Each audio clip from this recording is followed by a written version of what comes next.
Hebrews, Hebrews, Hebrews. This is Prophets of Awakening.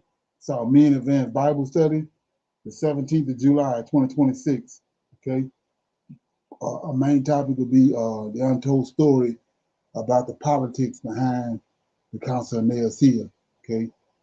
So we're going to go into this. This is one of those videos I'm going to have to, classes I'm going to have to attach to my uncomfortable conversation because it's needed. Okay.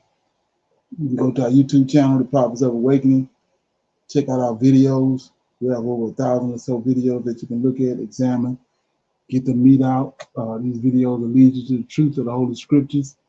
And if you like what you're hearing and receiving, I'm asking you to like, share, and subscribe to the channel. It would be greatly appreciated. We have our Cash App at the bottom of the screen for those that want to support this channel or help it move along, okay?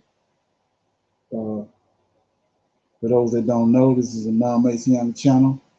We deal with the Tanak and the Torah. Tanak being the Old Testament, so-called Book of Remembrance, from Genesis to Malachi. Okay, we don't subscribe to the New Testament or to the God in the New Testament, to JC. Okay, he's of a Gentile Greek persuasion. Okay, Egyptian.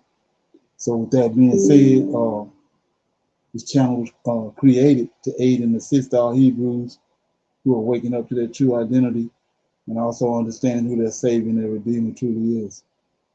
Shalom and welcome to this channel, and welcome to our Men's Advanced Bible Study. Okay, we're going to do our normal, which is a moment of silence, prayer, or psalms.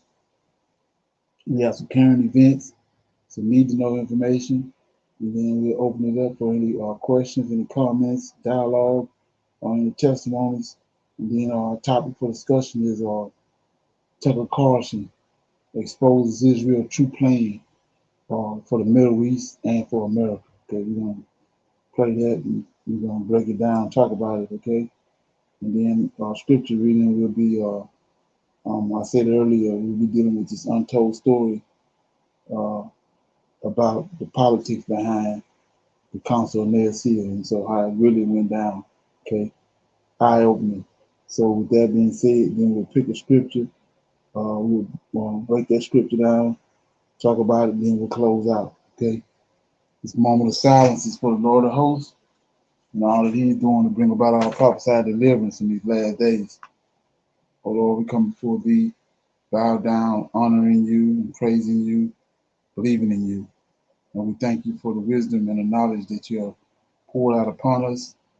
And through your prophets, you have revealed the times that we as Jacob's children would endure the tribulation.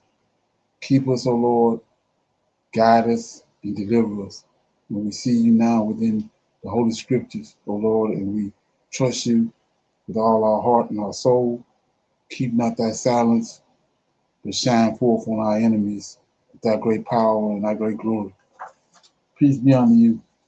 Okay, we're going to read the Psalms right quick, break it down. Shalom, Brother Leonard. I'm read Psalms 113. God's mercies are many, and it says, "Praise ye the Lord, praise, O ye servants of the Lord. Praise the name of the Lord. Blessed be the name of the Lord from this time forth and forevermore. From the rising of the sun on to the going down of the same, the Lord's name is to be praised. The Lord is high above all nations, and his glory above the heavens. Who is like unto the Lord our God, who dwelleth on high, who humbleth himself to behold the things that are in heaven and in the earth. He raiseth up the poor out of the dust, and lifteth the needy out of the dunghill, that he may set him with princes, even with the princes of his people. He maketh the barren woman to keep house, and to be a joyful mother of children. Praise ye the Lord. And Shalom, that was Psalms 113. God's mercies are many. Okay, you got anything on that? Just Brother Leonard, verse 6. Could you talk about Yeah, I mentioned it in the class last week. Who verses 5 and 6? Who is like unto the Lord our God, who dwelleth on high, who humbleth himself to behold the things that are in heaven and in the earth. Yeah, so when you understand the role with the role that Michael plays, and understand how they all came into existence, he was the first he was the first thing formed by our Creator, and so he's the his name tells you everything about him, which is he who creates, he who is like Yahweh. So he's the creating spirit that the Most High is talking to in Genesis in first chapter in Genesis 1. He's talking to this to Michael, his angel, and and he does what he tells him, and then he looks at it, and then he says it's good. But a lot of things, what a lot of people miss is that verse 6. It says that he humbled himself. So Yahweh don't have no reason to humble himself. So it's got to be another being. He says that when he humbled himself, the same thing he telling us to do. So you have to ask yourself, who was he humbling himself to? You know what I'm saying? Wow. Yes, sir. Okay. Wow. Got anything else on that? No, sir. Good. Shalom. Okay. So with that being said, we got some current events. We're gonna play them. Then we'll deal with it. Okay. I've been talking about this right here for a minute. Try to stay up on moves top of to commit Try to stay on top of it. treason and allow Israel to forever enslave America's military. That was the title of a video produced by Tucker Carlson a few days ago, and it is very similar to dozens of other headlines flooding the internet right now. Tucker claims that Congress is soon set to pass a law that would merge the IDF with America's military, destroying America's sovereignty and making the US a slave to Israel for the rest of our history. But is this really true? What law is Tucker referring to, and what does it actually mean for Israel and for America moving forward?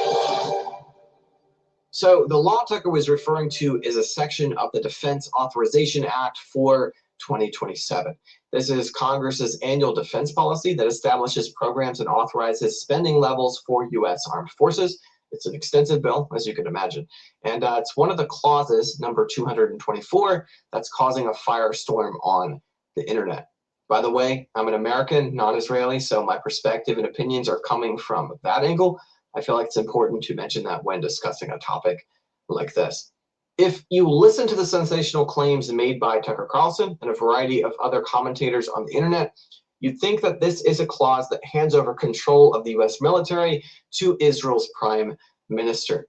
In that video Tucker created last week, he said this is an act of treason by Congress, and it would forever enslave America's military to the state of Israel. But maybe we should read the actual text in the bill before we jump to conclusions. The committee's plain language summary of Section 224 says exactly this. This section would require the Secretary of Defense to designate an executive agent responsible for synchronizing cooperative effort between the United States and Israel, including bilateral defense technology research, development, testing, evaluation, integration, and industrial cooperation. So when reading the actual bill, we see that this is not a bid to merge our two countries together. This is an effort to better organize our current cooperation and make recommendations on further integration in the future, just according to the plain text. But to go a little deeper, here's a very simple breakdown as to exactly what is happening with this bill. Basically, the IDF and American militaries have had extremely close cooperation over the years.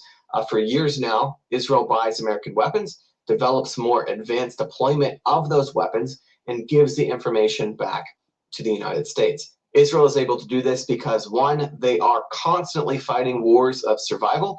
They're then able to test American military technology by actively using it in life or death combat. Second, Israel has unmatched startup culture. There are thousands of small cutting-edge startups in Israel that are on the front lines of technological development. So while America has the industrial giants with decades of experience developing tanks and fighter jets, Israel has the up-to-date combat experience and the technological edge to refine these tools for 21st century warfare. For example, Israel was able to use F-35s in actual combat before America could. Israel provided critical feedback and improvements that made that jet even more lethal and effective for American pilots. And across the board, the American military leans on Israel's technological capability. Israel is on the cutting edge for AI military usage, for cyber warfare, advanced intelligence gathering, etc. They also provide a hub for the US to operate in the Middle East. For example, when Iran tried to attack a US military base in Syria back in 2021, Israeli intelligence was able to pick up on the threat and notify America before the attack happened, probably saving lives. Then this past February, when President Trump decided to attack Iran, the American military was able to ship the refueling planes to Israeli airports for quick deployment. It was Israel that had drones pre-stationed inside of Iran secretly, and those drones were able to destroy Iran's air defense and radars from the inside. It was Israel who had the intelligence to know exactly where Ayatollah Khomeini and his top commanders were located so they could be eliminated. And when the time came to operate, American and Israeli fighter jets worked side by side seamlessly to accomplish their missions in Iran. I have a really hard time understanding how any honest person can look at the cooperation between the American military and the IDF over the past couple of decades and tell me it's been a net loss for America. I can understand why some people disagree with President Trump's war against Iran. I can even understand how many Americans would like to stop giving military aid to other countries in favor of prioritizing financial issues at home. What I can't understand is the interest in America abandoning Israel and pulling out of the Middle East entirely. I mean, just to think about this for a second, let's say America drops her military cooperation with Israel. We lose our chance to test our military equipment as it's produced. Then China becomes Israel's ally, starts parking their fighter jets in the Middle East. Then Iran or the Houthis or some other bad actor fire a ballistic missile with a dirty bomb or nuclear warhead, from an oil tanker on the East Coast at New York City. What are we as the United States going to do? Dust off our untested military equipment, mount a campaign in the Middle East while dodging Chinese and Israeli fighter jets on patrol? Call me crazy, but Israel is one of the few militaries in the world that actually shares our values of preserving life, destroying evil, protecting civilians, etc. They are also one of the few militaries that will actually fight with the US, that actually have the willpower to take risk and get stuff done. And I think having an ally like this in the Middle East is a net positive for America. And like I said earlier, we have been doing this for a while. Since the 1970s, both Israel and America have been selling each other military equipment. Israel has formally been a non-NATO ally of the US since 1987. And pretty much since then, the US has had military equipment pre-positioned in Israel in case America would need it for a Middle East operation. Time and time again, America and Israel have worked together militarily in the Middle East, and both countries have benefited from it. And the committee's plain language summary. So what do you think? You think you making any sense? Right. Yes, sir. You said further integration coming in the future, and they sharing weapons, selling weapons back and forth. Exactly. Yeah, his take is that it's a good thing that they merging together. Okay, check this out. This is the crazy part. Listen to this. Of Section 224 says exactly this. This section would require the Secretary of Defense to designate an executive agent responsible for synchronizing cooperative effort between the United States and Israel, including bilateral defense technology research, development, testing, evaluation, integration, and industrial cooperation. So when so he said that's not merging. He said that what he just read is not Israel and America is not merging. They take their armies together. He just read what's in the bill. This section would require the Secretary of Defense to designate an executive agent responsible for synchronizing cooperative efforts between the United States and Israel, including bilateral defense technology research, development, testing, evaluation, integration, and industrial cooperation. Yeah, what else is that? Come on, man. What are you talking about? Right. It's crazy. So, yeah. So, with that being said, let me get this right here.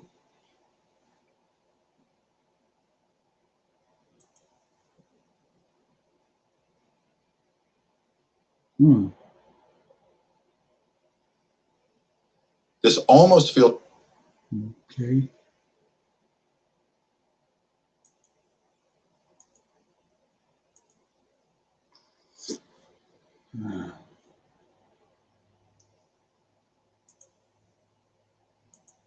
Washington and Tel Aviv spoke of Iran not as a country, but as a target, an inevitability on the neoconservative hit list. But in 2026, the unstoppable force met an immovable object.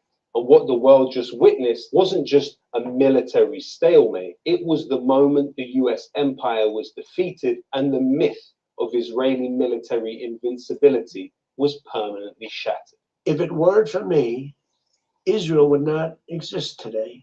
How did a nation completely suffocated by Western blockades manage to outmaneuver, outlast, and ultimately break the political will of the most heavily funded military alliance in human history? Let's look at the numbers. Iran didn't try to build a stealth fighter to match the American F-35. Instead, they saturated the skies with the Shahed drone series, built using commercial off-the-shelf parts. Total cost to assemble, roughly $20,000 each. And this is where the financial trap snaps shut. To shoot down a $20,000 drone, US and Israeli forces were forced to fire Patriots, Arrow 3s, and THAAD systems. Each one of those interceptor missiles cost between $1 million and $4 million. You are spending millions to destroy thousands. And worse than the financial cost is the stockpile cost. First, the slow drones sent hours in advance to force Israel and the US to empty their launch tubes. Then, the faster cruise missiles. And finally, while Western air defenses were completely occupied, Iran deployed their own indigenously produced ballistic missiles, which Western intelligence agencies knew nothing about. US soldiers evacuated their bases in the region in terror.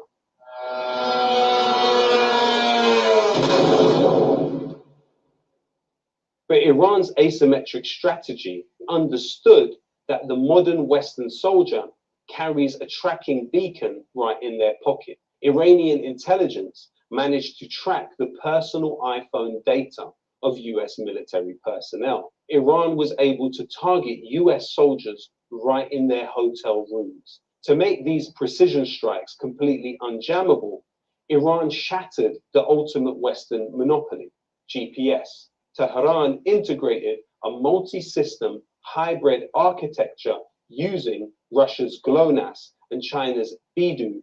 Look at the sky.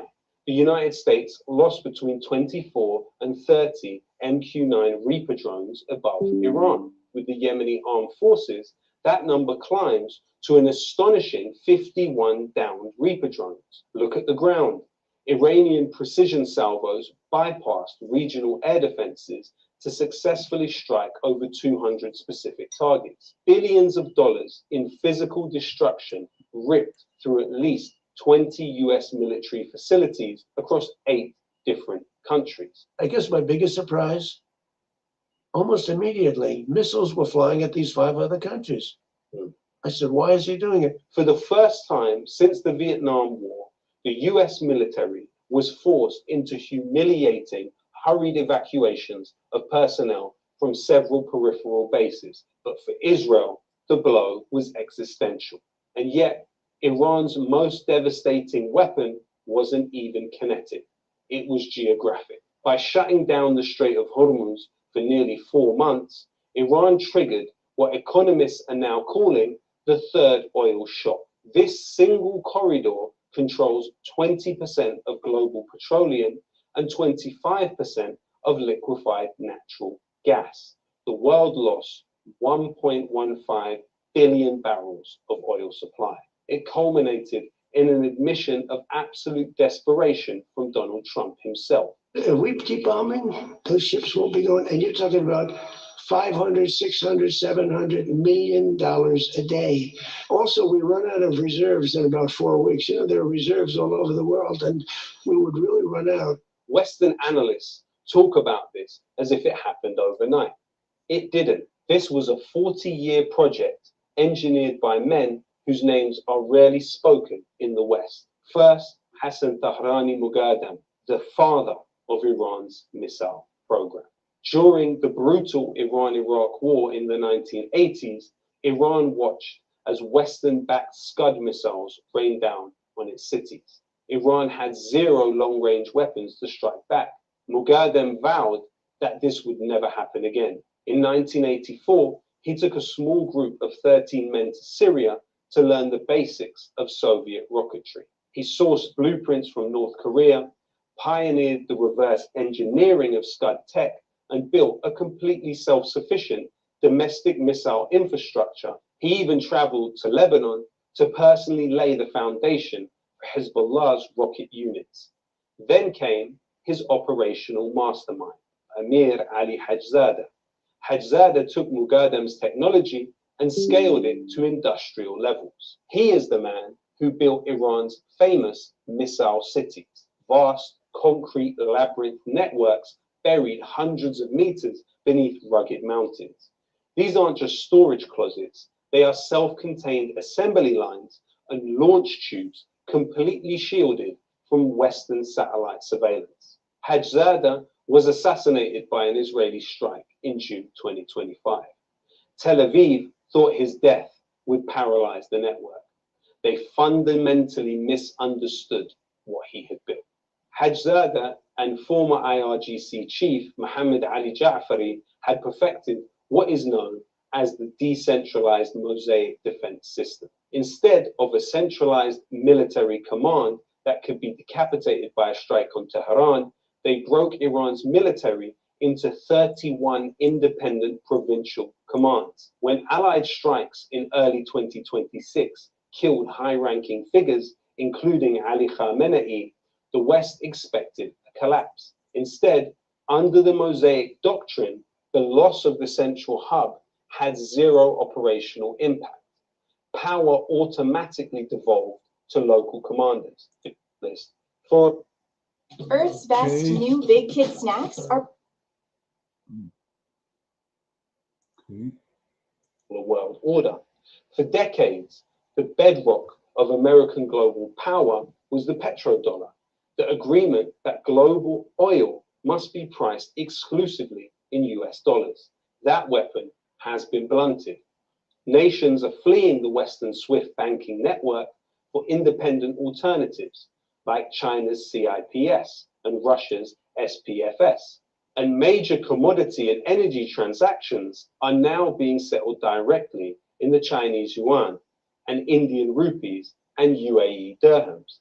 The unipolar world is dead, long. So this video is exposing the fact that this the Iran war is going to eventually be the end of Trump and the American empire. What you think? You got any comments on that?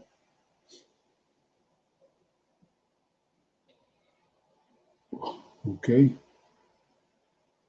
So we got some need to know information right here.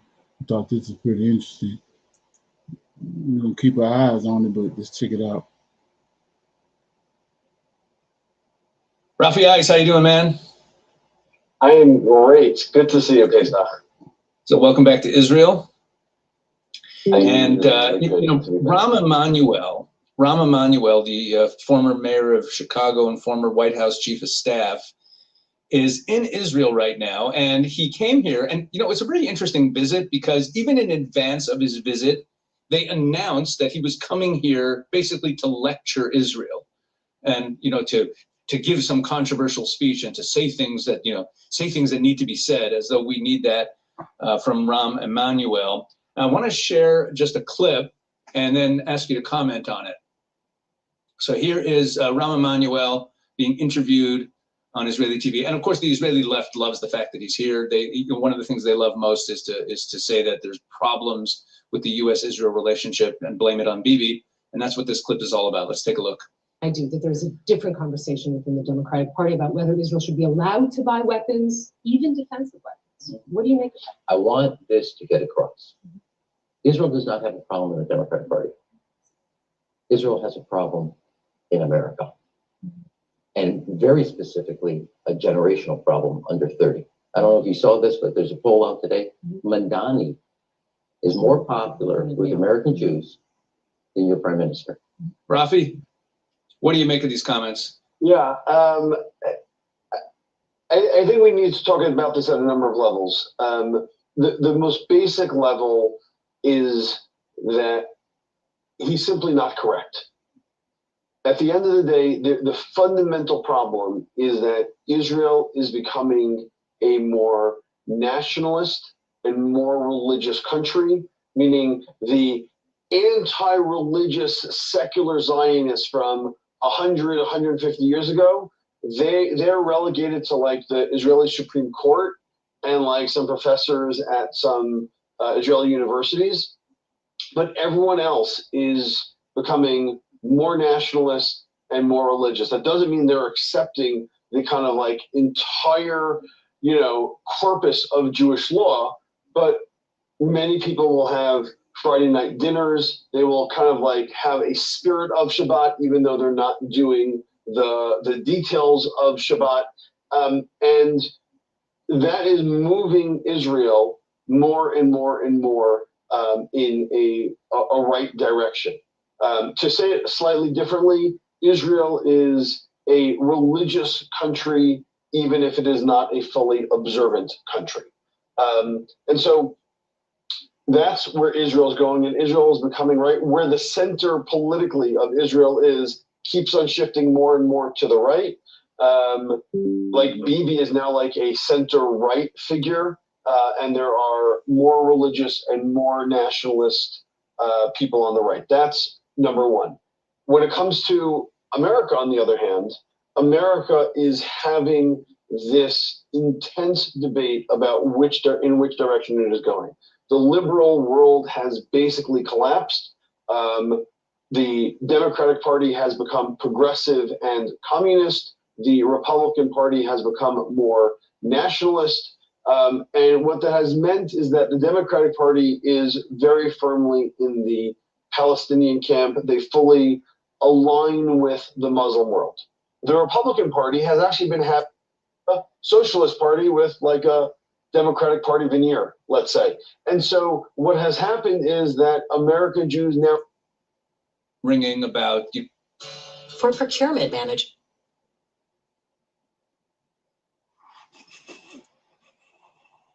Owens and the influencers and the podcasters who are spewing anti-Israel stuff on the right, and how much reach do they have? People look at their view counts and their follower counts. But the truth is, when you get down into the grassroots and you get down to talking to people, you realize that, as you said, that's not the case. I just want to share a number that supports what you're saying. I went to Turning Point USA's America Fest in December. I go every year. I think anyone watching this is already aware from the media reports about my friendship with Charlie Kirk, and I've been involved with Turning Point for a long time. When I went to America Fest this year, and the last 3 years, I've also run Shabbat dinners there for the Jewish students who come. And going into Turning Point this year, because of everything that had happened with Tucker's very anti-Israel, bordering on anti-Semitic speeches that he had been giving for the few months beforehand, and all of the controversy surrounding Charlie's death, and all of the conspiracy theories that had been spun up, and people, all of the worry and hand-wringing in the Jewish community about how the younger, politically conservative Americans are turning against Israel. I was expecting to walk into a hostile environment, and it was nothing of the sort. And there were over 30,000 people there, probably around 40,000 people there, very heavily weighted towards young people. Now, one of the things they do at Turning Point every year is they poll the participants. They poll the participants. They do straw polls. They do all kinds of polling throughout it because it's a massive sample size of politically active, politically engaged Americans, mostly young Americans. Although there's a fair number of people who are from the Boomer generation and from Gen X and others who are there as well. But it's heavily weighted towards students. And in the polling, even though Tucker Carlson spoke on the opening night and was given this keynote standing, and there were other of these podcasters who've not been so good on Israel who were also given the platform, and that made the headlines. Everyone likes to talk about that. In the polling that was done of the Turning Point participants, so one of the polls was what do you think of the Israel-U.S. relationship? And 53%, 53.4% of attendees said that Israel is an ally. 33.3% of the attendees said that Israel is the U.S.'s top ally, and only 13% said that Israel is not a U.S. ally. Okay, that's Turning Point USA, again, heavily weighted towards young people. But I think a more important poll that was done, and now in the Israel crowd, we tend to only care what people think of Israel. But you led your comments by talking about the fact that Americans on the right correctly view Islam and Islamism as the primary threat to America. And they see Israel in that fight. Well, here's another interesting data point from Turning Point. Tucker Carlson, when he spoke, it hit one of the key thrusts of his speech was that he rebuked the audience. It was a very awkward moment. He was talking to the audience and talking about how wrong it is to be anti-Islam. And it was a very awkward moment. I was in the room at the time. And when you watch the clips of the speech, you don't necessarily see the reaction of the crowd. I was in the crowd. And there were people kind of like, it was an uncomfortable moment. It was kind of silent. There were people getting up and leaving. It was a really weird scene. But here's the key.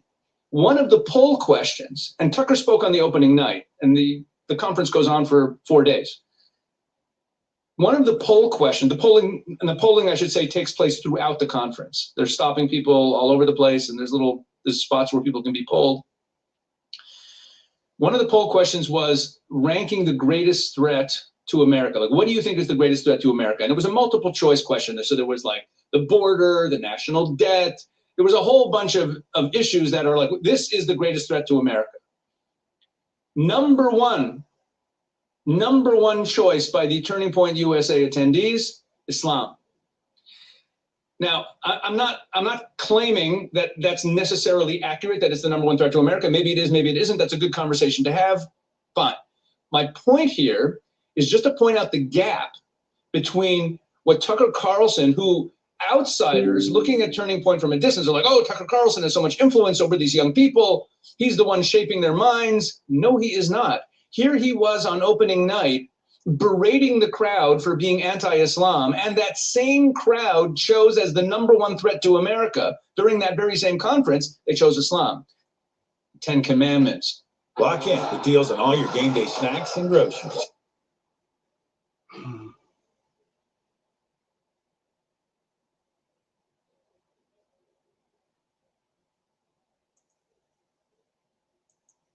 Moment between God and the nation of Israel, where God, the opening line of the 10 Commandments, God introduces himself.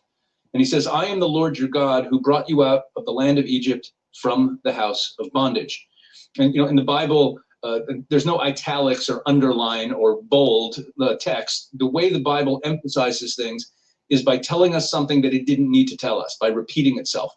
And here in Exodus chapter 20, anyone reading the book knows that Egypt is the place where we were in bondage. There's no need to say, I am the Lord your God who brought you out of the land of Egypt, out of the house of bondage. What's more, God could have introduced himself by saying, I am the Lord your God, creator of heaven and earth.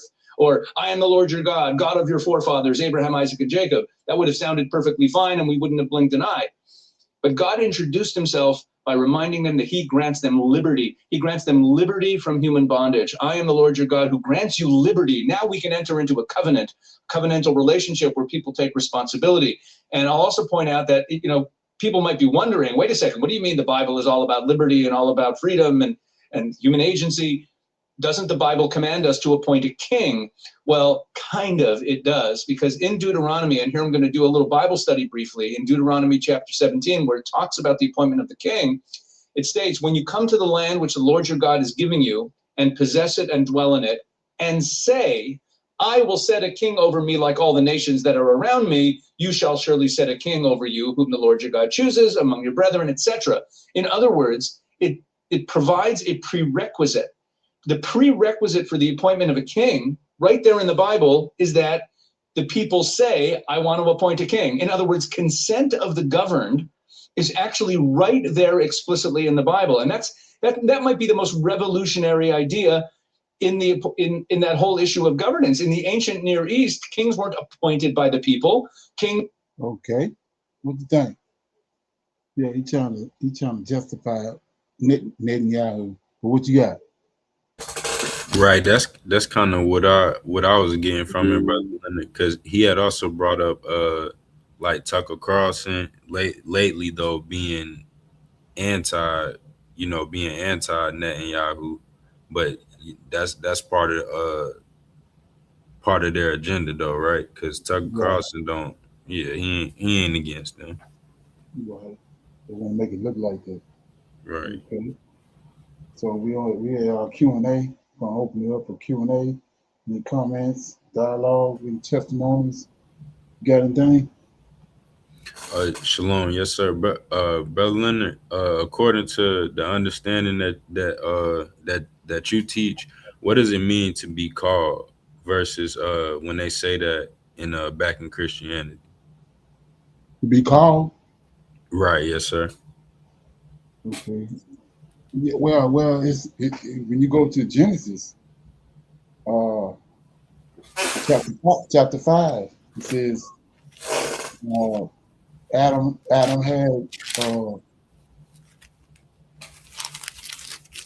had sons and daughters, but he had Seth was called. Right. So chosen. Just like with the 12 sons, Joseph was chosen. Called.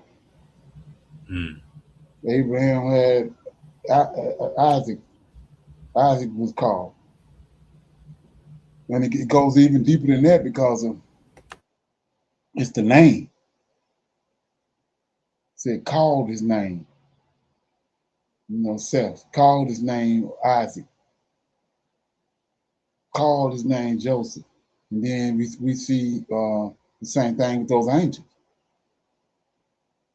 We see that, it's a reason why he called Michael, because his name identifies everything about him.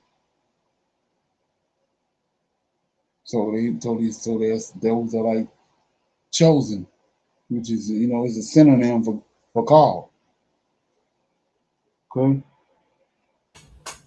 Okay, right, sir. Right. And then, Brother Leonard, I heard y'all when I was listening to the class when y'all were reading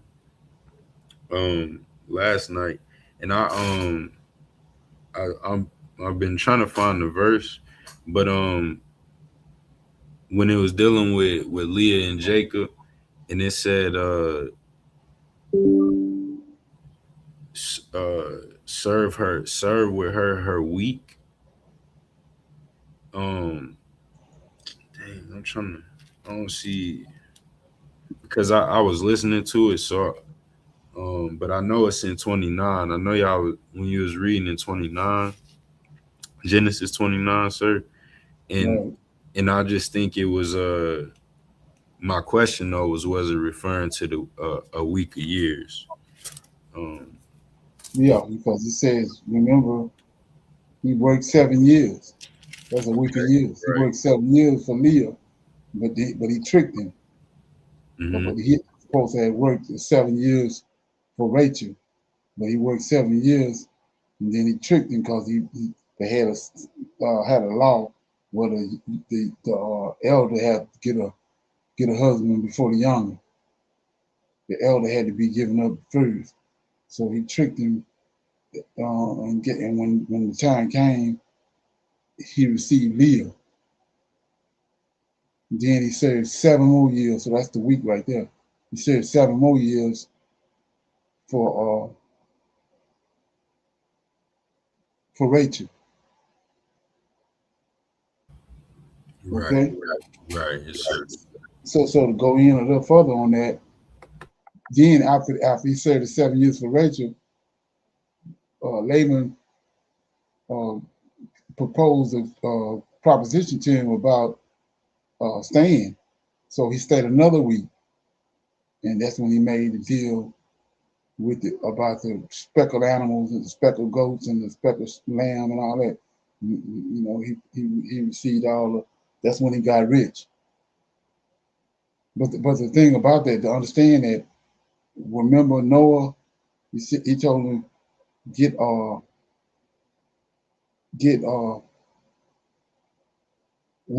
you know, he told him to get all the animals and put them in the boat, right? Right. Yes, sir. And then Noah, 6 days, and then 7 days he did the 6 days, kept the Shabbat. Then they went into the ark. So they doing the same thing, but they doing it with years, because it's for the land. You see that? Oh, okay, right. Yes, sir. Mm-hmm. Go to 9. Genesis chapter 9. Let me see. Not 9.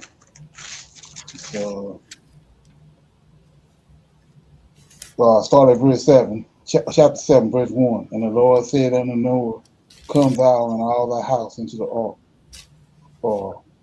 for thee have I seen righteousness before me in this generation. Of every clean beast thou shalt take to thee by sevens, the male and the female, and the beasts that are not clean by twos, the male and the female, of the fowls also the air by sevens, and the male and the female, to keep seed alive upon the face of the earth. Then here you go. For yet 7 days. See that? So he kept 6 days, kept a Shabbat, and then he went in on. See that? Right, yes, sir. And we see that all through the Tanak, but a lot of people look over it. But he says, for yet 7 days, after he got the commandment, 7 days. That's a 6 days and a Shabbat. For yet 7 days, and I will cause it to rain upon the earth. So after he talked to him, 6 days passed, and a Shabbat, on the 8th day, brought the rain. And so we see the same thing over there in years with Laman and Jacob and Jacob. See that? Right, shalom. Yes, sir. And brother, oh, go ahead. I'm sorry. So he's receiving them. He's receiving them, the girls, on the year release. Okay, right. Yes, sir. 7 years. Right. Mm-hmm. Right. And so, brother Leonard, that verse was I found it in 28. It says, and Jacob did so and fulfill I'm 27. Fulfill her week, and we will give thee this also for the service which thou shalt serve with me yet other 7 years. And Jacob did so and fulfilled her week, and he gave him Rachel his daughter to wife also. Right. So he did a week a year for the first girl, Leah. Then he did a week a year for Rachel, and then he did 7 or another week. Then he left. So that's the way they kept time. Right, yes, sir. Just like in Jubilees. Right. Well, that's what the Book of Jubilees means. Right. You know what I'm saying? It's the time, the way they keep time in heaven. because it's 7 times 7 is 49. The 50th year is the Jubilee. So that's what Jubilees is. They keep time by 50s. And then you go look at the powers to be, what they tell us. They're 50 years ahead of us. Right. Okay. Right. Yes, sir. And then you were saying too, Brother Leonard, how they also work by the sevens too, right? Oh, right. This yeah, they, like I said, 2021 was what they done over in Iraq. And then 2028, 7 years later, they brought they bankrupted, had the stock market and all that crashed in 2028. Right. Yes, sir. So they working, they operating like they Yahweh or like they the Lord of hosts. But they operating on Yahweh's system. Right. Okay. Mm-hmm. And Brother Lynn, I got one last question. It's just kind of like a current event question. Brother Lynn, I seen that Spain is offering like Africans to be able to come there with no visa, free visa to come there. And my question is just why do you think they would be offering that up? Oh well, I'm thinking that me myself looking at that, they're trying to detour the Exodus. You know what I'm saying? Okay, like keeping them Trying to in offset Europe, it. like keeping them in Europe. What's that last word? In Europe. Oh yeah, keeping them, keep it anywhere but back in the homeland and over there with a conscious mind. Right. You know what I'm saying? Right. Okay, that makes sense. Because I see a lot of there's a lot of like a lot of Hebrews that go to places like Thailand. Like I mean, I even got a boy that live in Thailand, and that I mean, it just don't seem like if you go to a place like that, like you're gonna get closer to the Lord of Hosts. Right. Well, actually, they perform in the prophecy. It's just that they haven't went back toward the homeland yet. But they moving around. They heading, they've awakened, but they're not going. Then it's not, what I'm saying, it's not. They're getting out from amongst their oppressor. Okay. But they haven't necessarily been gathered to the homeland yet. Mm-hmm. Okay. It's almost like they wandered in the wilderness for 40 years. Okay. Right. Yeah. Okay. Yeah. Shalom. I'm good, brother. Play this right here. This is a little need to know information. Mm-hmm.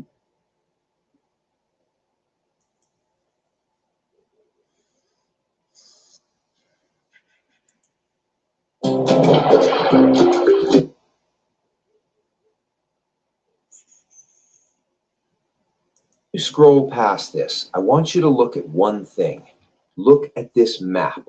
The edges are burned. The corners are torn. The ink has faded to the color of dried blood. It looks like something that should have been thrown away 1,000 years ago. But it wasn't thrown away. It was hidden. And there's a difference. Because on this map, 12 roads leave a single city. 12 roads, 12 families, 12 bloodlines. And every one of them belongs to a story that somebody, somewhere, decided you were better off never hearing. So here's the question I want you to sit with for the next few minutes. The question that has kept scholars arguing, kept nations rewriting their history books, and kept ordinary people up at night once they finally saw it. If you could take the 12 tribes of Israel, the actual bloodline, the actual family described in the oldest documents on earth, and trace every single one of them across a real map of the ancient world, where would all 12 roads lead? And why would anyone spend centuries making sure that map was never put together? Because that's the part almost nobody talks about. Piece by piece, the trail survives. A verse here, a name on a monument there, a migration route, a record buried in an archive. On their own, they look like scattered dots, harmless, forgettable. But when you connect the dots, when you finally lay all 12 roads on the same page, a shape appears, and the shape points south. It points to Africa. Now, before you decide whether that sounds impossible or obvious or somewhere in between, stay with me, because I'm not going to ask you to believe anything on faith. I'm going to show you the receipts, the named documents, the places you can still point to on a map today. And by the end, you're going to see the one map that no single video has ever assembled in one place, the map they hid. And if this is the story of your family, and it may be, you're going to feel it before I even finish the sentence. So let's open it up.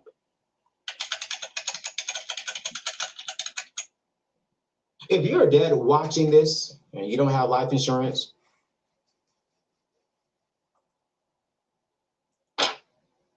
let me start with something simple, because a lot of this story got complicated on purpose.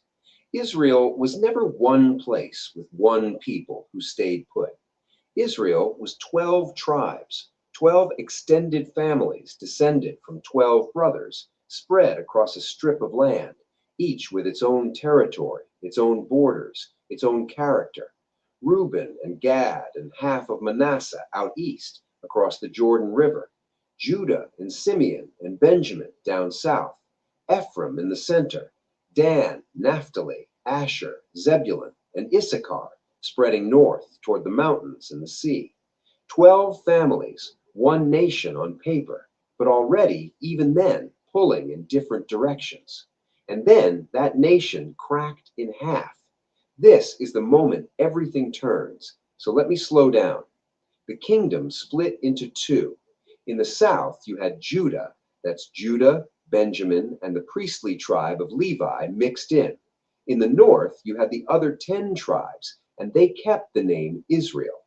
Two kingdoms, same family, different fates. And the northern kingdom, those 10 tribes, is where the phrase you've probably heard comes from, the 10 lost tribes. Lost. Think about that word for a second. You don't lose 10 tribes. 10 tribes don't vanish into thin air. People vanish when someone comes and takes them. And that's exactly what the record says happened. So here's the first receipt, and it's not a rumor or a legend. It's a documented conquest. Open the second book of Kings, chapter 17. It describes the fall of the northern kingdom to the empire of Assyria, one of the most ruthless war machines the ancient world ever produced. Assyria didn't just beat you. Assyria emptied you. Their whole strategy was deportation. They would march a conquered people off their land, scatter them across the empire, and move strangers in behind them so nobody could ever go home again.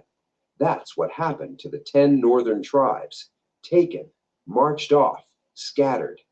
Now, and I want to be straight with you, the record says the first wave of that deportation went east, into the heart of Assyria, toward Mesopotamia, toward the land of the Medes, in the region we'd point to today as Iraq and Iran. That's where the paper trail starts, east. So how does a story that begins by going east end up pointing south to Africa? Hold that question, because the answer is the whole map, and the next receipt is where it starts to bend. But first, the north was taken, 10 tribes gone from history's front page. So what about your tribe? If your line runs back to Ephraim or Manasseh or Dan or Naphtali, you're already in this story, and your ancestors were already on the road. Keep that in your pocket. We're coming back to you.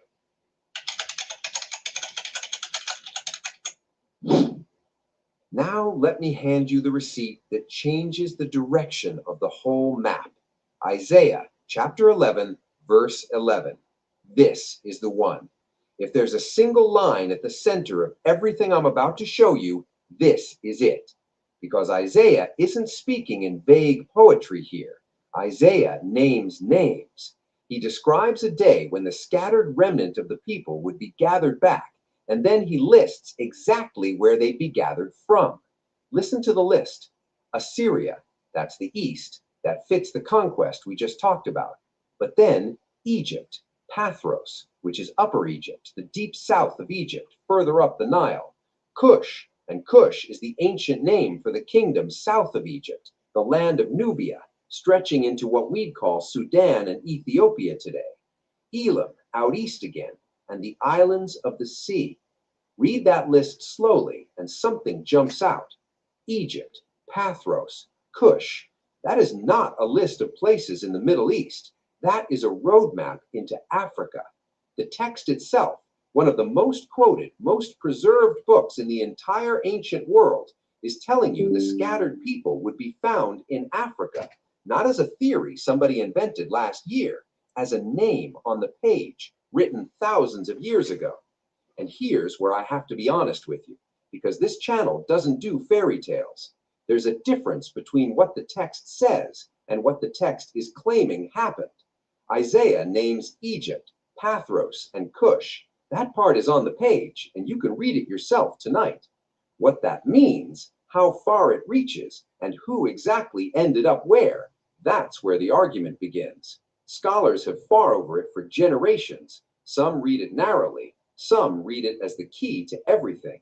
I'm going to lay out the whole trail and let you decide which side you land on. Fair enough? Good, because the next receipt makes the Africa question impossible to wave away.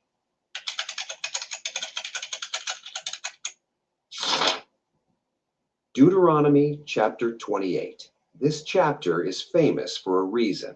It reads like a warning written in advance. It describes what would happen to the people if the covenant broke. And one of the things it describes is scattering. Verse 64, scattered among all peoples, from one end of the earth to the other. From one end of the earth to the other. Not exiled to one city, scattered across the whole world. And then comes verse 68, and this is the line that stops people cold. It says they would be brought into Egypt again, by ships. By ships. Sit with that image for 1 second. A people described thousands of years ago being carried back toward Africa, not walking, not marching in a line across the desert like the old deportations, but by sea, in ships, against their will, into bondage. Now, I'm not going to tell you what to feel when you read that. I said I'd keep this straight down the middle, and I will. There's a fierce debate about what that verse is describing and when. But I'll say this much. For a whole lot of people, the first time they read into Egypt again by ships, something in their chest went quiet, because they'd heard about ships before. They'd heard about a crossing before, and it wasn't in a history class about the ancient world. That's a conversation the comments section is going to have, with or without me. So let's have it out loud. When you read a line about a scattered people carried across the water in ships into bondage, what's the first thing that comes to your mind? Tell me down below. I read them. And your tribe, wherever your line runs, was that your family on those roads? Keep it in your pocket. We're building toward the whole picture.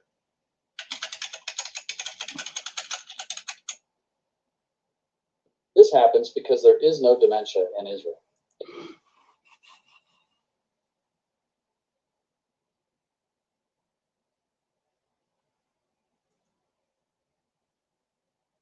But let's talk about why I keep calling this the map they hid, because I don't want you picturing some cartoon villain in a dark room. Here's what actually erases a map. Empires erase maps. When Assyria emptied the north and moved strangers in, they weren't just taking land, they were taking memory. Scatter a people and replace them, and within 2 generations, nobody remembers who was there first. Time erases maps. Records rot, cities burn, libraries are lost. The further back you go, the more of the trail simply crumbles. That community was not small, and it was not brief. There's a documented Israelite presence living in Egypt for centuries. Soldiers, families, whole settlements along the Nile, with their own life and their own worship, long after the flight Jeremiah described. Historians have the records. This is one of the places the trail is not faint at all. It's solid ground. Israelites lived in Africa. That much is not up for debate. So one road out of Jerusalem leads straight down the Nile, and it does not stop at the border of the map they gave you in school. Now, whose road was that? Judah's line was in that flight. Benjamin, Levi. If your name traces back to the southern kingdom, that Egyptian corridor is your corridor. What about your tribe? Hold it.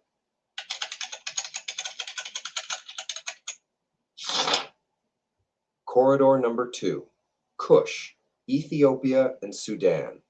Follow the Nile past Egypt, and you reach the ancient kingdom the texts call Cush, a powerful African civilization in its own right, in the land of Nubia, reaching into modern Sudan and Ethiopia. Cush is not a footnote in these scriptures. It's named again and again. It's in Isaiah's gathering list. It sits at the crossroads of every route between the Middle East and the African interior. And this is the corridor where an Israelite presence in the Horn of Africa runs so deep that it became its own famous chapter of history, a chapter this channel has already covered on its own, so I'm not going to retell it here. If you want the full story of the Israelite communities of Ethiopia, I've got a whole video on it. The link is right up there and down in the description. It's to look less like a coincidence and more like a road. Follow that road far enough and you reach the western edge of Africa, the coast, and that's where the last corridor begins, the one over water. So, your tribe, if the long road west is the one your ancestors walked, then your story crossed a continent before it ever crossed an ocean. What about your tribe? Almost there. Hold on.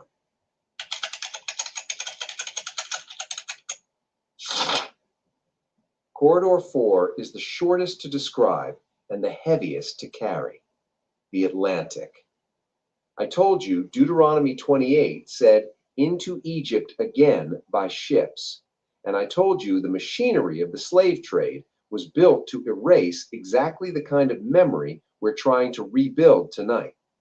Put those two things next to each other, and you understand why so many people, when they finally assemble this map, stop breathing for a second. Because the transatlantic crossing is not a theory. It's one of the most heavily documented forced migrations in human history. Millions of Africans carried across the ocean in ships into bondage, their names and their lineages stripped away by design. Now here's the honest line I have to draw one more time, because it's the fairest thing I can do for you. That the crossing happened, documented, undeniable. That the people carried across it were specifically the scattered tribes of Israel, closing the loop Isaiah and Deuteronomy opened. That is the claim. That's the interpretation. That's the part real historians debate in real journals. They don't all agree, and I'm not going to stand here and tell you the argument is over when it isn't. But I'll tell you why the claim refuses to die, because the shape of it fits. A people scattered to the ends of the earth, a trail that runs down into Egypt, through Cush, across Africa to the Western Sea, and then a crossing by ships into bondage in a new land where the first thing taken was the memory of who they were. Read it as history, read it as prophecy, read it as coincidence, but you can't say you weren't shown the shape. So that's the last road. And now finally, we can put the whole thing on one page.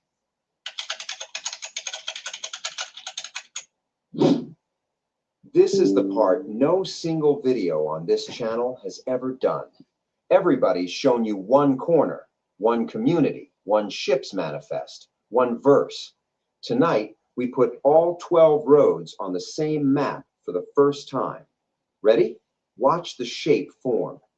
You start in Jerusalem, one city, 12 tribes.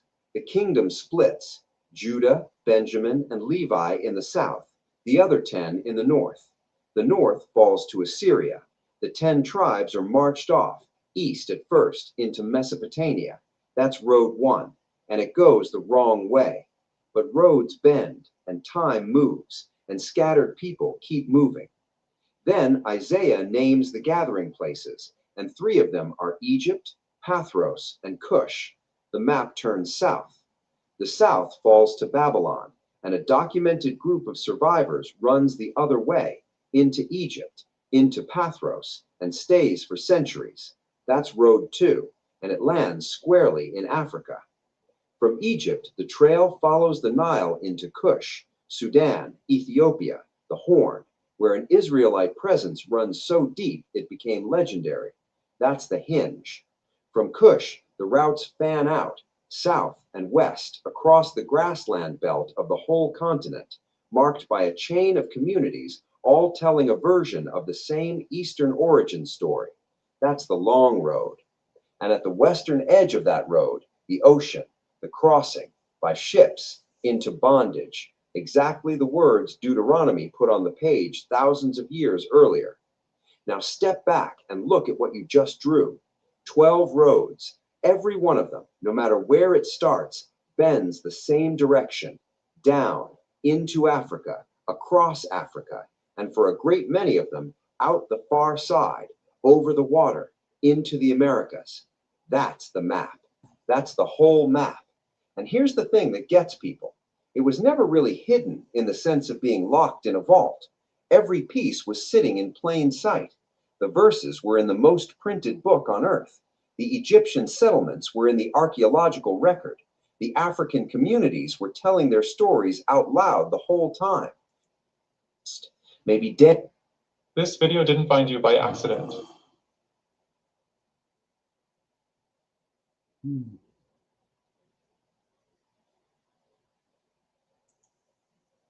Naphtali, maybe Gad, marched off by Assyria before the map even bent south. Maybe you don't know yet. And if that's you, I've got a whole separate video breaking down how people trace which tribe they may descend from. That's not tonight's story, so I won't redo it here. But the link is up there and in the description. Okay, what do you think? Shalom, Brother Leonard. I think you was on point with a lot of that information. I think that's the same channel, is that other channel that you play clips from. But yeah, I know some of that stuff. I know he was pretty much right about, especially about some of those migration patterns.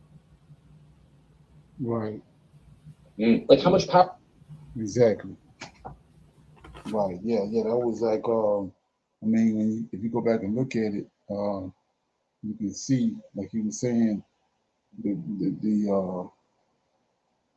different places that supposedly, when you're looking at the scriptures and the places they named where they're going to be at, you can pretty much see it. You know, which is what we already went over all that, but yeah. Play a little bit of this. Then we'll go. How does the president have? You can't even tell Bibi to go away? Some guy runs a tiny little weird ethno-state in the Middle East. You can get out of here. No, you can't come in the White House. I mean, I think it's way deeper than that. And I don't think it's just about Israel. It's evil disguised as good. It really is a binary. Are you on the side of killing and hurting? Are you on the side of uniting and healing? That's it. Tucker Carlson recently went on the Hodge Twins podcast and exposed Israel's endgame, not only in the Middle East, but also among the American public, a public whose sentiments are shifting directly away from Israel at a time in which our government is more attached to Israel than ever. As the United States launches wars for Israel's benefit, their territorial advantage, it might come back to bite them in the butt, so to speak. And Tucker Carlson breaks this down. What are the repercussions of this? How does Israel intend to mitigate these circumstances? Well, he gets into it here. Let's check it out. Please like the video, subscribe to the channel, and hype it if you can. What do you think the end game is? I mean, okay, they started this this bombing campaign against Iran. I mean, but what's the goal? I mean, are they actually, do Israel and the Zionists and the military industrial complex, do they actually think Israel's going to one day control Iran? Well, the goal is destruction and dominance, of course, and it's dominance by destruction. So the goal is to destroy Russia and to break it up into a bunch of different republics. Mm-hmm. The goal is to destroy Iran and do the same thing. The goal is to keep the rest of the Levant, the areas surrounding Israel, in chaos and bloodshed, disorganization, so they can dominate it. And the goal is to do that to Europe and to the United States, as far as I can tell. Certainly to Europe. They hate Europe. And they've always hated Europe. They say they hate Europe. Everyone in Europe seems unaware of this. It's like, no, they hate you, actually, which is one of the reasons that they convinced the Biden administration to blow up Europe's main energy source, Nord Stream 2. And it's a massive upside from the Iran war, from their perspective, the neocon perspective, is that it starves Europe of energy. So I think maybe the way to think about it is you have a synagogue, a religious institution designed to worship God and do good, that is actually doing bad. And I see that all around me. You know, whatever it is they're trying to get you to do that will kill you, they tell you it's liberating you. Strangers, which are not at all. Yeah, I do think it takes a particular kind of narcissist, a particular kind of masochist to want to be president, but maybe I have a difference of opinion compared to Tucker in a little regard here. The president is both the most powerful person in the entire world and the least powerful, depending on, not the least, but much less powerful depending on the circumstances. And why do I say that? Well, the lobbied interests control Washington. It's the banks, big tech, big pharma, big food, big telecom, big energy, the Israel lobby, etc. All those baked into the federal apparatus. So when the president decides to do the bidding of these major lobbies, and many of them are ultimately in lockstep, many of the wars are supported not only by the bankers, but also the military industrial complex, by, you know, Chevron and Exxon, et cetera, at the same time. When he swims with the fishes of the Washington swamp regime, he's the most powerful person ever. We can wake up and learn that he's launched a war for their benefit, even if Congress never knew of the potential of such a thing. Never. So that is what Washington, or Trump, has chosen within Washington, is to side with the Israel first, to side with the neocons, even up to and beyond sabotaging his own peace arrangement with Iran that he threw out J.D. Vance to try to sell for a while. J.D. Vance was on major shows trying to sell that. Well, he's shown a propensity to cave in even on his own foreign policy aims if it conflicts with the ambitions of Benjamin Netanyahu. And that's what you have. So in some sense, I think the president is powerful when he chooses to do the bidding of the lobbies, of the Israel lobby, of Netanyahu, etc. And that other times, if he does act against those things, he will be targeted and maybe even killed. That is what kind of political system we have. It's being more transparently presented to Americans than ever, but that's what we're dealing with. So yeah, this is what. Okay, what do you think? That last thing you just said, Brother Leonard, is that it's the system that we have, but now it's just more transparent than ever. That they'll take out the, you know, the person that's supposed to be carrying out their orders. Right, and the reason why it's everything coming out in the open because they are, you know, we at that point. We at the, like you said, the end game, and it's not, they don't care, and then they getting jammed up, and so they don't even care. Like the video I played the other night, this guy he pretty much flat out threatened the president, and you know what I mean, like it wasn't shit. You know what I'm saying? Right. And to me, it just let you know who's behind all the other assassinations through the years. Okay. Right. Mm-hmm. Oh yeah. So yeah, like I said, I got what I'm getting ready to play now is man, it's so it's overwhelming. But I got a series on Prophets of Awakening called the conversation with a non-Messianic conversation with a non-Messianic, right? So And it goes through all the different things that have happened to us as Hebrew Israelites, and how our culture, our way of life, our God, and our our records and all that has been sabotaged, right? And when we finish watching this right here, it's gonna be beyond any doubt, unless you just nincompoop. So we're gonna check this out. I've been telling that story about what happened at the Council of Nicaea and how that all happened, and we're just gonna be laid out plain right here. Okay, here we go. Story about the politics behind the Council of Nicaea.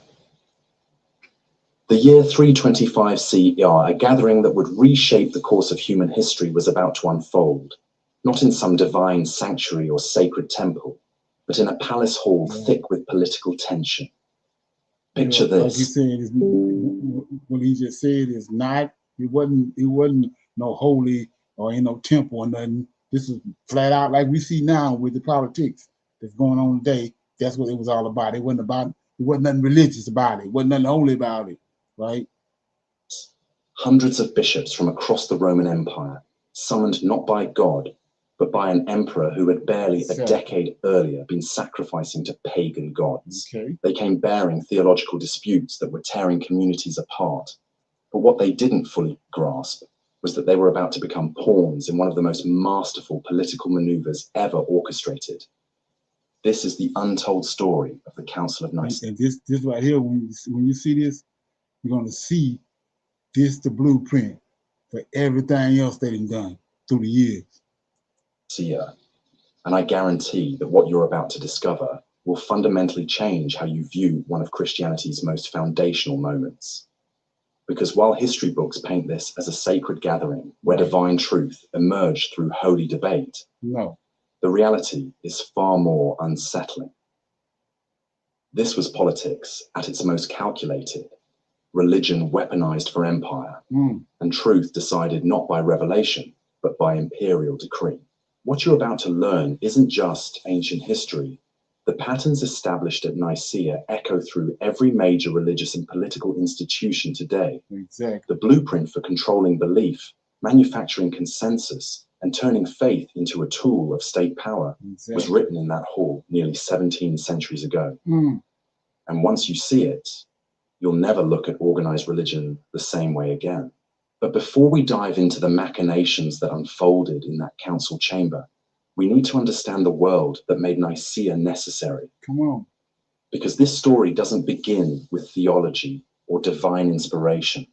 It begins with an empire in crisis, and an emperor who understood that sometimes the most effective weapon isn't a sword, but a creed. The Roman Empire of 325 was a giant with clay feet. Imagine trying to govern a territory that stretched from Britain to North Africa, from Spain to the edges of Persia. For decades, the empire had been hemorrhaging. Civil wars had become routine, with rival generals carving up territories like warlords. The economy was in shambles, inflation was rampant, and barbarian tribes pressed against every We're in the same predicament right now.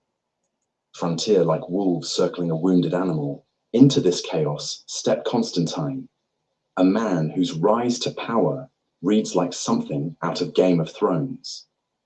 He had clawed his way to the top through a series of brutal civil wars, eliminating rivals with the cold efficiency of a seasoned politician.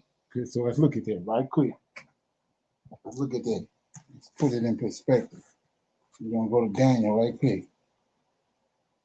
Look at that. Okay. Says,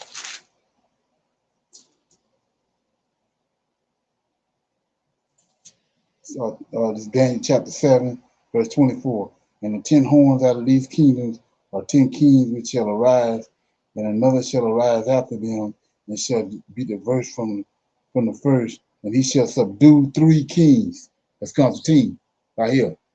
Okay. And he shall speak great words against the Most High, and he shall wear out the saints of the Most High, and think to change times right here. This is the Council of Nicaea. Right here. Okay. Let's go.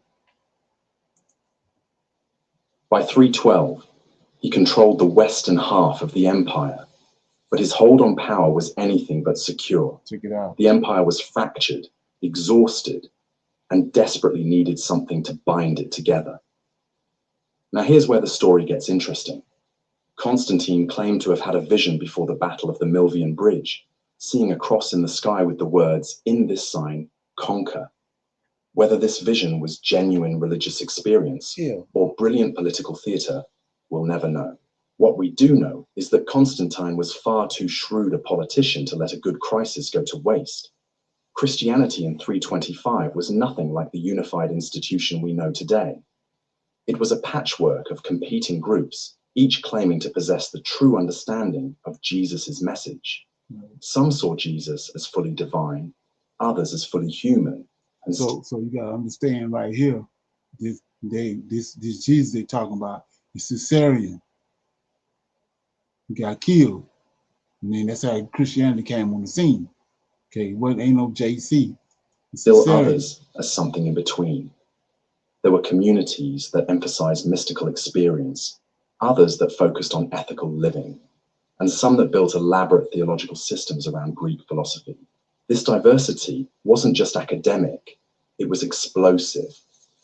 Riots broke out in major cities over theological disputes. Entire congregations split apart. Bishops hurled accusations of heresy at each other with the venom of political rivals. In Alexandria, one of the empire's most important cities, the conflict between a priest named Arius and his bishop had reached a fever pitch that threatened to tear the entire eastern provinces apart. Arius wasn't some fringe figure. He was an eloquent preacher with a massive following, and his message was devastatingly simple. Jesus was divine, yes, but not equal to God the Father. He was the first and greatest of God's creations, exalted above all others, but still subordinate to the supreme deity. To modern ears, this might sound like splitting theological hairs, but in the 4th century, it was dynamite. The opposing camp, led by figures like Athanasius, insisted that this subordination of Jesus undermined the very foundation of Christian salvation. If Jesus wasn't fully divine, how could his death and resurrection have cosmic significance? The debate raged through churches, monasteries, and schools of theology, creating fault lines that threatened to split not just the church, but the empire itself. And here's where Constantine's political genius becomes clear. He didn't care which side was theologically correct. What he cared about was that the dispute was creating exactly the kind of division his fragile empire couldn't afford. A fractured religion meant fractured loyalty, and fractured loyalty meant potential rebellion. Constantine had inherited an empire that had tried for centuries to destroy Christianity through persecution. Diocletian's Great Persecution, which had ended just a decade before Constantine's rise, had been the most systematic attempt yet to eradicate the faith. Christians had been tortured, executed, and driven underground. Their books had been burned, their churches demolished, their leaders hunted like criminals. But persecution had failed spectacularly. Instead of destroying Christianity, it had only strengthened it. The blood of martyrs had indeed become the seed of the church, and by Constantine's time, Christians made up perhaps 10 to 15% of the empire's population. More importantly, they were concentrated in urban centers among educated elites and in positions of influence throughout the imperial bureaucracy. Constantine recognized what his predecessors had missed. If you can't beat them, co-opt them. Rather than continuing the futile policy of persecution, he would embrace Christianity and reshape it to serve his political needs. The Edict of Milan in 313 had granted religious tolerance throughout the empire, but that was just the opening move. Nicaea was the endgame. The genius of Constantine's strategy lay in its subtlety. He didn't simply declare himself the head of the church or impose his will through brute force. Instead, He positioned himself as the concerned protector of Christian unity, the benevolent emperor who only wanted to help resolve the disputes that were tearing the faithful apart. It was manipulation disguised as magnanimity, control masked as care. The summons to Nicaea went out in early 325, and it was unlike anything the Christian world had ever seen.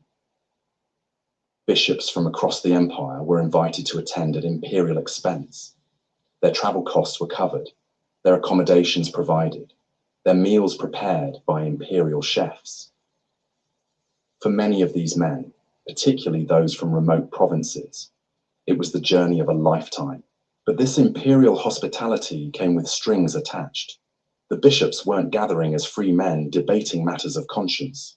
They were guests of the emperor, dependent on his goodwill, operating under his watchful eye. Every meal they ate, every bed they slept in, every conversation they had was a reminder of who held the real power in this gathering. The location itself was carefully chosen. Nicaea, modern-day Iznik in Turkey, was strategically positioned near Constantine's new capital of Constantinople, close enough for the emperor to oversee personally, but far enough from Rome to signal that this was the beginning of a new age. The old capital, with its pagan temples and republican traditions, was giving way to a Christian empire centered on the Bosphorus. As the bishops arrived throughout the spring of 325, the magnitude of what was happening became clear. Never before had representatives of the global church gathered in one place. Men who had survived persecution, who bore the scars of torture, who had spent decades building communities in the face of imperial hostility, now found themselves dining with the very emperor whose predecessors had tried to destroy them. The psychological impact was profound. So let's look at that on the clip. I want to clean that up right quick. So they was killing Christians at first. When you understand these the Gnostics, they was killing them. So you say, why was the Roman Empire killing them? Because the Romans understood they had a problem with the Jews. I mean, they had a problem with the Egyptians. They hated Egyptians, and they knew that's like when Julius Caesar brought Cleopatra to Rome. All hell broke loose. They had to hurry up and they had to eventually rush her out of there and put her in a boat and go back to Egypt because they hated the Egyptians. So they knew this empire, this religion, Christian religion, came forth from Cleopatra and from Caesarea. So they hated the religion. Okay, and so another thing is the beast. When he says the beast receive a wound in the head, not no man. It's four beasts, four systems. And we did in the Roman Empire is the fourth system, and they received the woman in the head. The Roman Empire, when everything was in the Roman Catholic Church and all that, they said when they first set it up. When they first set it up, it was a republic, and then like you said, it fractured. So this received the woman in the head. Those giants sacked Rome. We received the woman in the head. Now Constantine on the scene. This is when he stole this religion right here. And the beast received the woman in the head, and then it was healed. Constantine healing it right here. He healed it with Christianity, with this Council of Nicaea. Okay. Found. For generations, Christians had defined themselves in opposition to Roman power. Now they were being invited to share in it. The transition from persecuted minority to imperial religion was happening so fast, it must have felt like whiplash. Some bishops embraced the opportunity, seeing it as divine vindication. Others must have wondered what price would be demanded for this sudden imperial favor. Right. Constantine's opening address to the council set the tone for everything that followed. Dressed in imperial purple, adorned with gold and jewels, he entered the hall like the autocrat he was. The bishops rose to honor him, a gesture that spoke volumes about the power dynamics at play. Here was the emperor, not even baptized, presiding over a gathering of the church's highest officials. Come on. His speech was a masterpiece of political rhetoric disguised as religious concern. He spoke of unity. So that's the same as Trump having 32 counts and still the president. Here it is. You let them tell us the story of the baptism and JC and all that. But here this dude is that concocted all this and presiding over it. He ain't even been baptized. Let that front make. Of peace, of the need to resolve disputes that were causing scandal to the faith.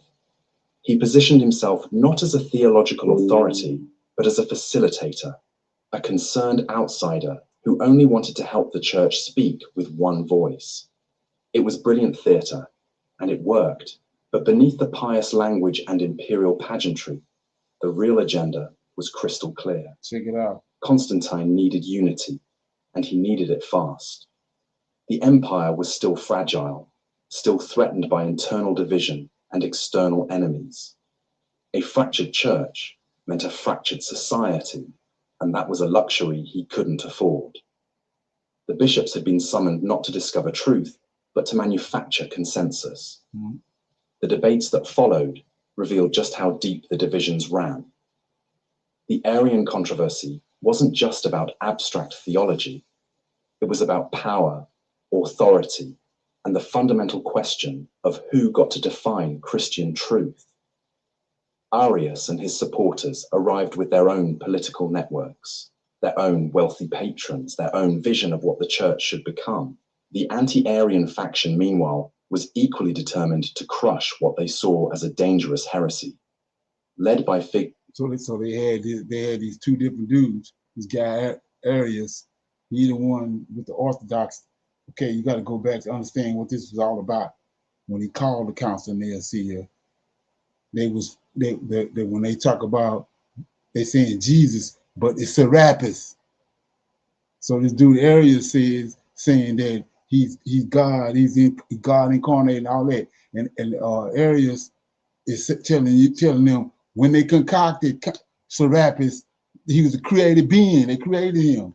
When they came into Egypt, they told the Egyptians that what his name, Ptolemy wanted to be a god.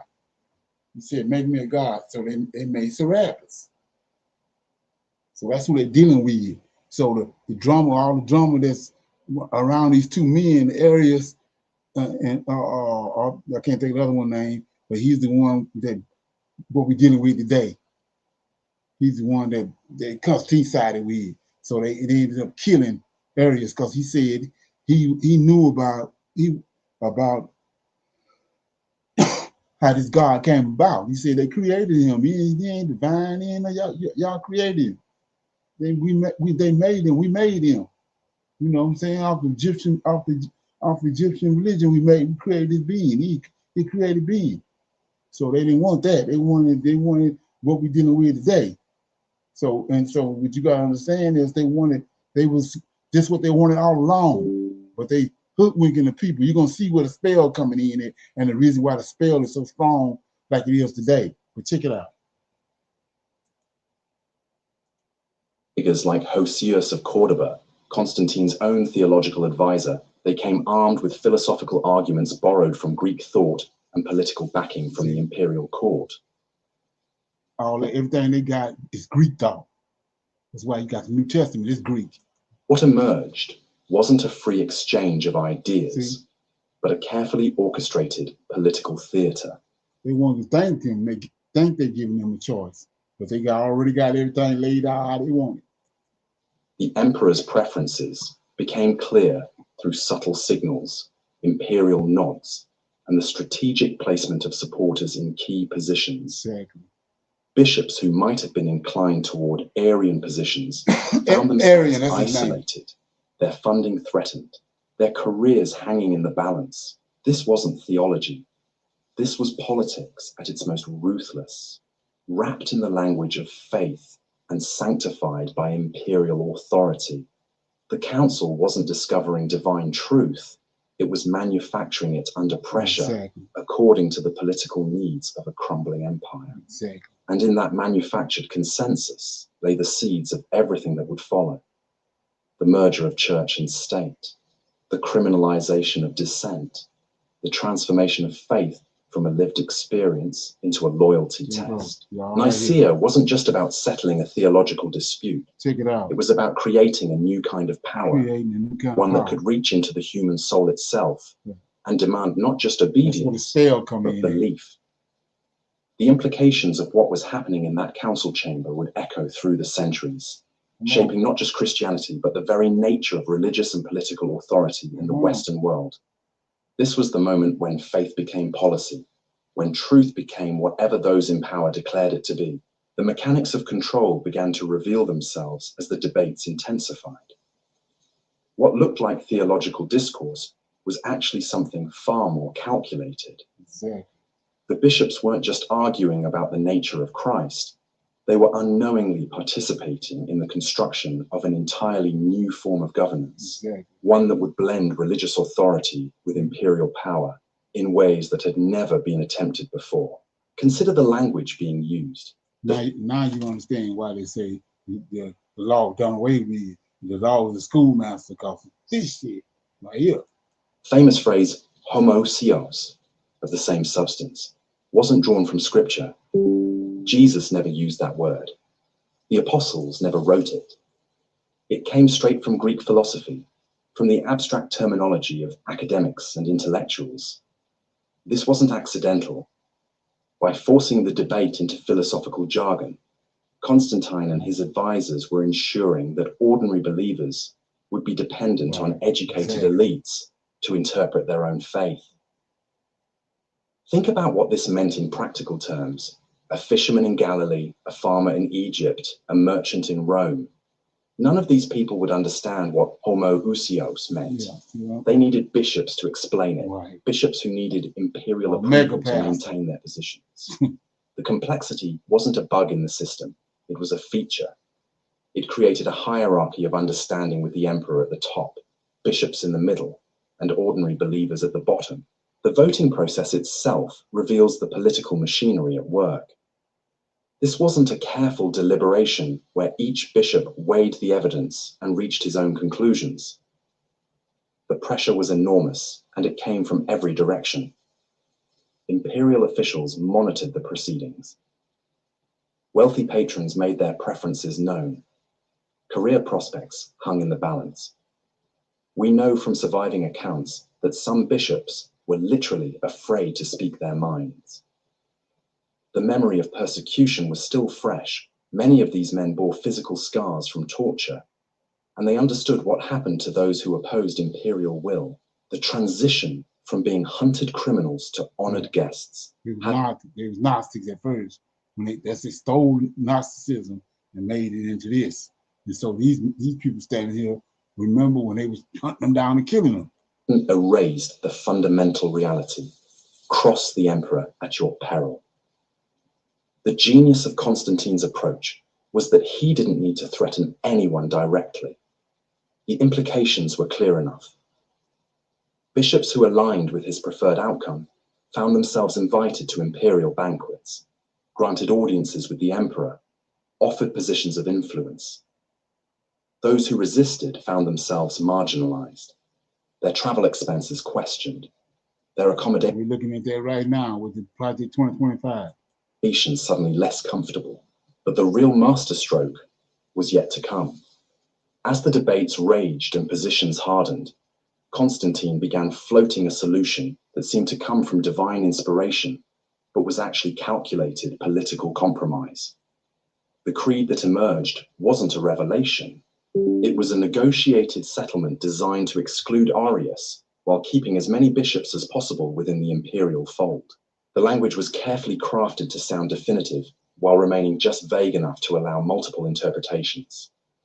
True God and true man could mean different things to different people, but it served the emperor's primary purpose. It drew a clear line between acceptable and unacceptable belief. Once that line existed, it could be policed, and police it they did. The aftermath of Nicaea revealed the true nature of what had been accomplished. Arius wasn't just defeated theologically, he was destroyed politically.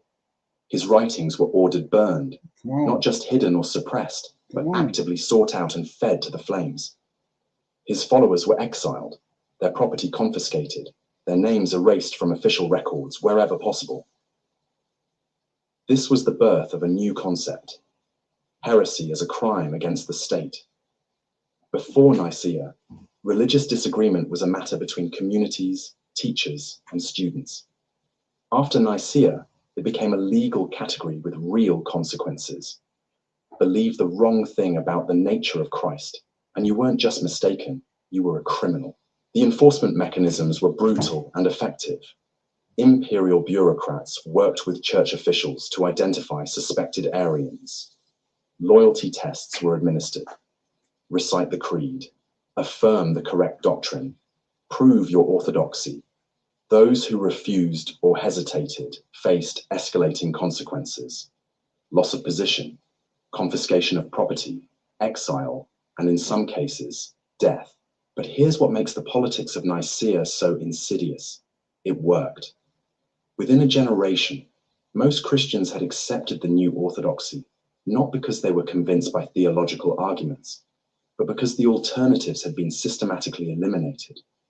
When you burn the books and exile the teachers, only one version of the story survives.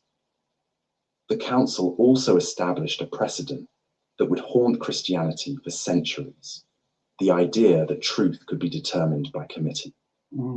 Once it was accepted that bishops gathered under imperial authority could settle doctrinal disputes definitively, the door was opened for endless future councils, each one claiming to speak with the voice of God while operating according to the logic of politics. This is why the decades after Nicaea were filled with theological chaos. Yeah, that's why we're looking at what we see now, because this way it was initiated. All the crazy shit we see in Christianity today, now you see why. Far from settling the Arian controversy, the council had simply driven it underground. Different emperors favored different positions. New councils were called to reverse previous decisions. Bishops were exiled and restored depending on who held power. The eternal truth, established at Nicaea, kept changing based on political circumstances. Constantine himself revealed the hollow nature of his commitment to Nicene orthodoxy. Toward the end of his life, he began showing sympathy for Arian positions. Some sources suggest he was baptized on his deathbed by an Arian bishop. The man who had orchestrated the condemnation of Arianism apparently had second thoughts about his own theological creation. This inconsistency exposes the central fraud at the heart of Nicaea. It was never about discovering divine truth. It was about creating a useful political tool. When that tool no longer served Constantine's purposes, he was perfectly willing to abandon it. The creed wasn't sacred to him, it was strategic. The emphasized approved doctrines not from theological insight, but from professional necessity. The machinery of conformity became self-perpetuating. The psychological mechanisms at work here are remarkably similar to those observed in modern totalitarian systems. When deviation from approved thinking becomes socially and economically costly, most people learn to self-censor rather than risk the consequences of honesty. Over time, this external conformity often transforms into internal conviction, as people convince themselves they believe what they're required to say. The international expansion of this imperial Christianity had consequences that reverberated across continents and centuries. When the Roman Empire finally collapsed in the West, the institutional structures created at Nicaea survived and spread. Germanic tribes that conquered Roman territories often adopted not just Christianity, but the entire imperial model of how that Christianity should be organized. This meant that the political theology crafted to serve Constantine's empire became the template for medieval European Christendom. Kings claimed divine sanction for their authority by positioning themselves as protectors of Orthodox faith. Bishops gained political power by aligning themselves with royal interests. The merger of throne and altar that began at Nicaea became the defining characteristic of European civilization for over 1,000 years. The missionary implications were equally profound.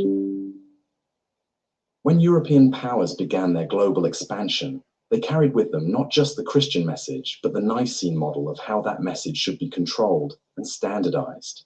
Indigenous Christian communities that had developed different theological traditions were forced to conform to European orthodoxy or face marginalization. The process was remarkably similar to what had happened within the Roman Empire after 325. Local expressions of faith were systematically suppressed in favor of imperial formulations.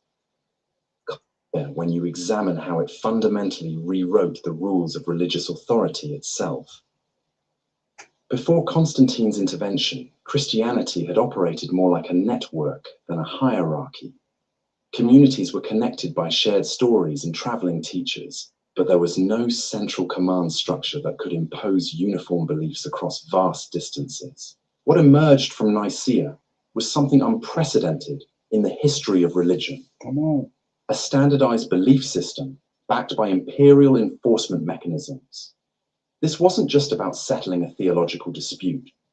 It was about creating an entirely new form of social control that could reach into the most intimate aspects of human consciousness. Fail. The psychological warfare deployed at Nicaea was remarkably sophisticated. Constantine understood that you can't simply force people to believe something. You have to make them want to believe it, or at least make the alternatives seem so dangerous that conformity becomes the only rational choice. The council achieved this through a carefully orchestrated campaign of social pressure that operated on multiple levels simultaneously. Consider the treatment of bishops who initially resisted the emerging consensus. They weren't immediately arrested or executed. That would have been too crude and might have created martyrs. Instead, they found themselves gradually isolated. Colleagues who had once been allies began avoiding them. Invitations to important gatherings stopped arriving. Financial support mysteriously dried up.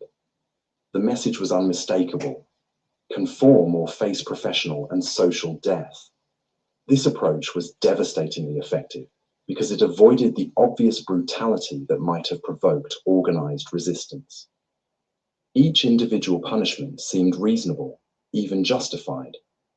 After all, the empire was simply rewarding loyalty and withdrawing support from troublemakers, not to become cynical about all forms of authority, but to develop the discernment necessary to distinguish between authentic and manufactured legitimacy.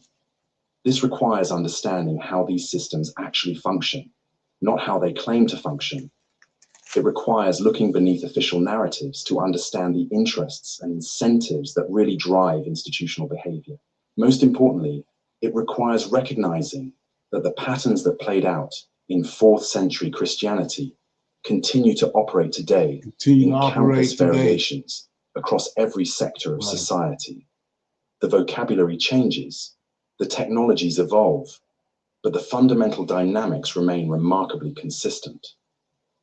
Those who understand these dynamics are far less likely to be manipulated by them and far more capable of creating genuinely democratic alternatives. Okay, so like I said, the name of this video, if you want to watch it in its entirety, is The Untold Story About the Politics Behind the Council of Nicaea. So when you understand that Constantine, he's the architect. He was the architect of this, right? So I said this before, but I don't know if it registered with a lot of people. But if you go to Genesis chapter 7, right, in verses 1 through 14, he had a vision, right?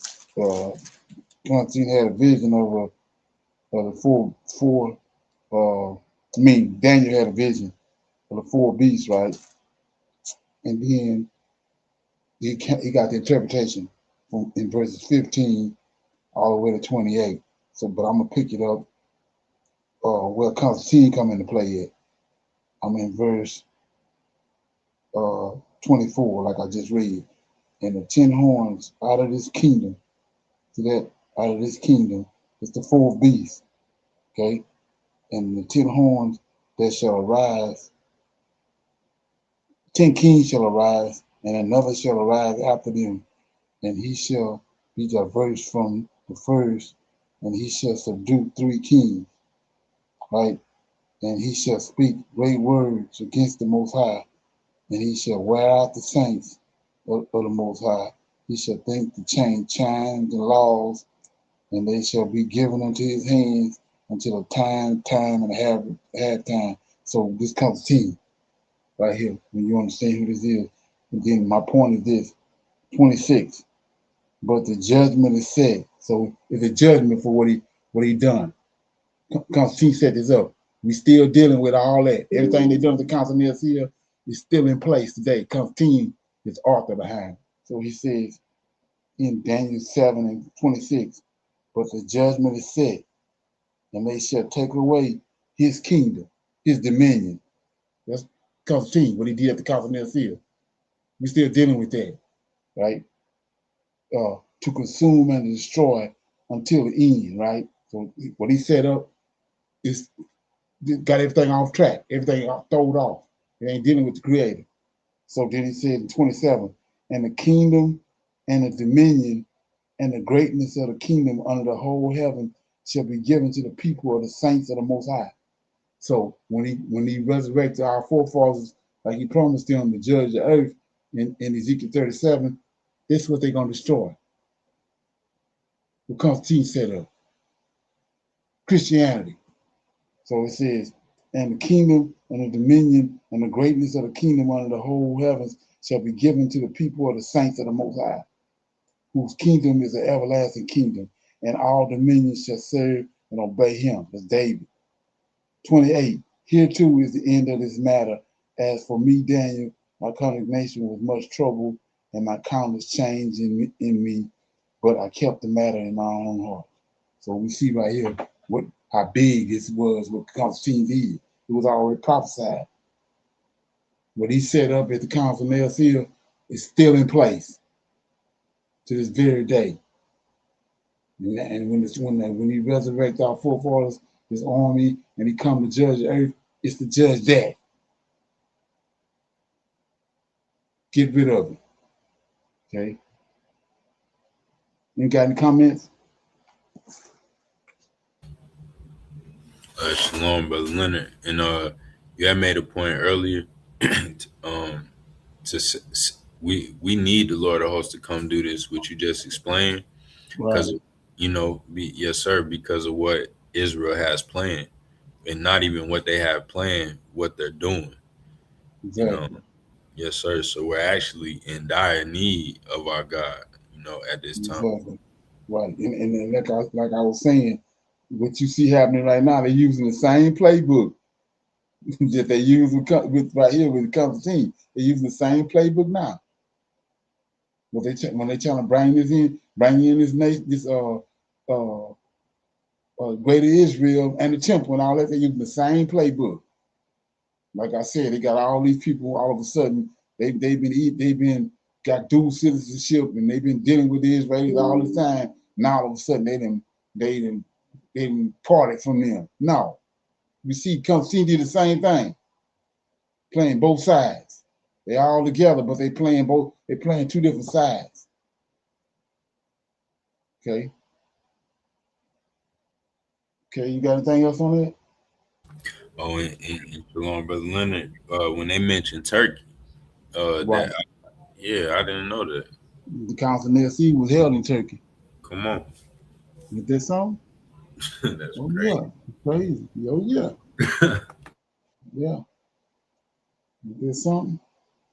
You're looking right at it. So, yeah, you want to pick a scripture, and then we'll break that scripture down, and then we'll close out. Right, yes, sir. Shalom. Brother Leonard, I'm going to go to Ezekiel 20, verses 33 through 33 through 38, Brother Leonard, and it says, as I live, saith the Lord God, surely with the mighty hand and with the stretched out arm and with fury poured out will I rule over you, and I will bring you out from the people And I will gather you out of the countries wherein you are scattered, with a mighty hand and with the stretched out arm and with fury poured out. And I will bring you out into the wilderness of the people, and there will I plead with you face to face, like as I pleaded with your fathers in the wilderness of the land of Egypt. So I will plead with you, saith the Lord God, and I will cause you to pass under the rod, and I will bring you into the bond of the covenant, and I will purge out from among you the rebels and them that transgress against me, and I will bring them forth out of the country where they sojourn, and they shall not enter into the land of Israel, and you shall know that I am the Lord. And shalom. That was Ezekiel 20, 33 through 38. Okay. What you got on that? Oh, well, I just had a question about this, Brother Leonard. Is this to come? Or When you understand that he says he changed not, right?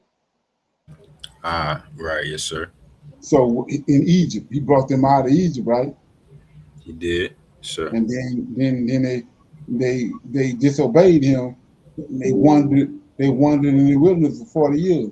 The people that disobeyed him, right? Right. So they went under the rod, right?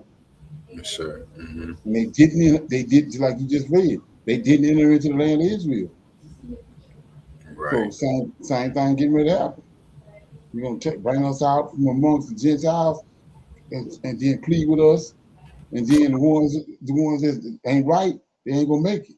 They ain't going into the Holy Land. Same thing. He changed not. Right. Sir. Right. Mm-hmm. Mm-hmm. That's something? Right. Yes, sir. Yeah. Yes, sir. It is because, and then just, Brother Leonard, can you speak to, how, in 33 where it says, "As I live, saith the Lord God, surely with a mighty hand and with the stretched out arm and with fury poured out, will I rule over you." Right, because they stiff necked. And that's the only way he can rule over them was with a mighty hand. And a stretched out hand with fury poured out. That's the only thing they seem to understand. And when you look at that, is that not what he did with Eve, Adam and Eve? Didn't he tell Eve she subject to Adam? Right. Because of her disobedience, and now he says your husband gonna rule over you. Right? Okay. You see a pattern. You see a pattern. Huh? So Israel is Okay. Israel is Michael's woman, right? His wife. Yes. Right. Yes, sir. Okay. And we know at least 14 different captivities they went into from disobedience. Right. So he said, this the only way I can rule over you is with a fury poured out and stretched out on. The wrath. Is there something? Right. Oh yeah. Okay. So you got anything else? Right. No, sir. I'm good. Shalom. Okay, so let me see like that. Okay, yeah. So with that being said, like I said, we got our Shabbat class in the morning. We got 2 Shabbat classes tomorrow. One in the morning, from 10 to 12. It's our morning Shabbat class, and then we close the Shabbat out every Saturday evening.